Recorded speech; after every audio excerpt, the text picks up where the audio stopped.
ಗೆ ಬೇಕಾಗಿರೋ ingredients ತುರ್ಕೊಂಡಿರೋ carrot, ಸಬ್ಸಿಗೆ ಸೊಪ್ಪು, ಆನಿಯನ್ ಕಟ್ ಮಾಡ್ಕೊಂಡಿರೋದು, ಚಿಲ್ಲಿ ಪೇಸ್ಟು, ಕೊತ್ತಂಬರಿ ಸೊಪ್ಪು ಮತ್ತು ಕರಿಬೇವು.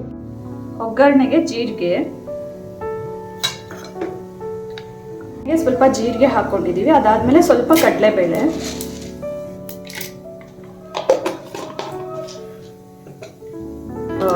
ಚಿಲ್ಲಿ ಪೇಸ್ಟ್ ಹಾಕ್ಕೊತಾ ಇದ್ದೀನಿ.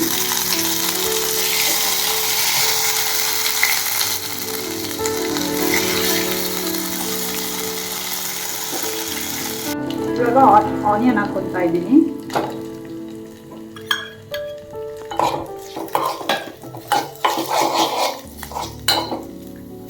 ಕರಿಬೇವು,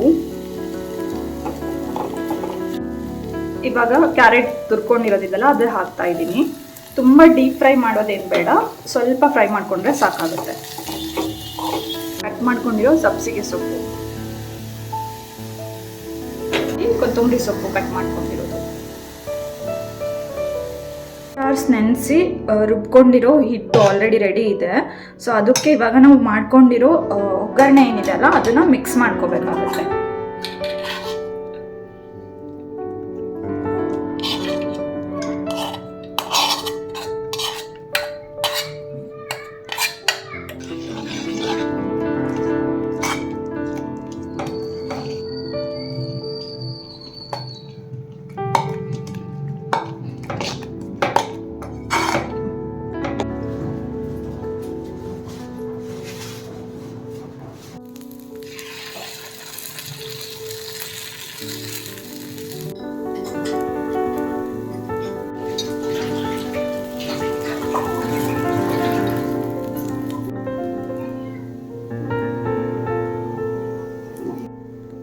ರೆಡಿಯಾಗಿರೋ ಮಸಾಲ ಪಡ್ಡು, ಅದ್ರ ಜೊತೆಗೆ ಕೆಂಪು ಚಟ್ನಿ,